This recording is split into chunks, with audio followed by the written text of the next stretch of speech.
Pointe-Noire, poumon économique du Congo, est aussi connu pour son brassage culturel. Au quartier populaire de Fontiétier vit un orchestre pas comme les autres. Le Tempo Musique, un groupe de jeunes artistes qui se caractérisent par l'originalité de leurs instruments, exclusivement composés d'objets de récupération. On ramasse tout dans les poubelles, les pots de peinture, les couvercles, les sacs avec lesquels les femmes font le marché.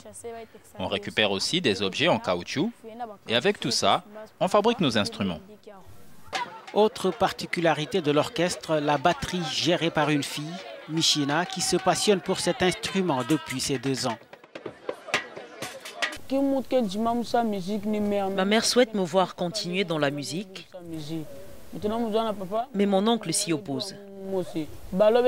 J'ai dit à mon papa, non, vous avez refusé que je joue au foot. Laissez-moi faire la musique, c'est mon don. Vous savez que Werason a commencé la musique aussi jeune que moi et il a grandi dans cet art.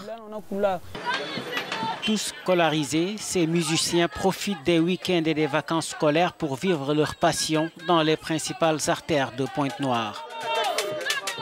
Et grâce à leurs propres compositions ou des reprises de grands noms de la musique africaine, ils ont réussi à conquérir leur propre public. C'est quelque chose de génie parce qu'ils ont vraiment, avec des petits trucs seulement, ils ont su faire quand même un orchestre pareil. Les Roga ont commencé comme ça dans le quartier à Ouenzé. Donc ces enfants-là, c'est les moyens qui manquent. S'il y avait des moyens, vraiment c'est les enfants à progresser. Et c'est justement le problème de ces jeunes qui ne gagnent qu'entre 8 000 et 15 000 francs CFA par sortie, voire 25 000 pour une invitation. Trop peu pour leurs ambitions.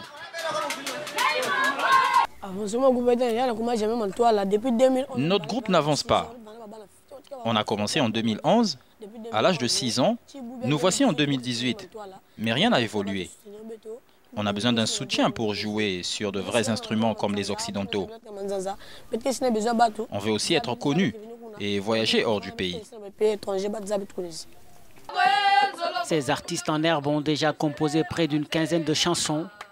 Ils rêvent désormais d'enregistrer un premier album et se lancer à la conquête du monde, à l'instar d'orchestres mythiques africains tels que le Wenge Musica de Werason ou encore le Quartier Latin de Koffi Olomide.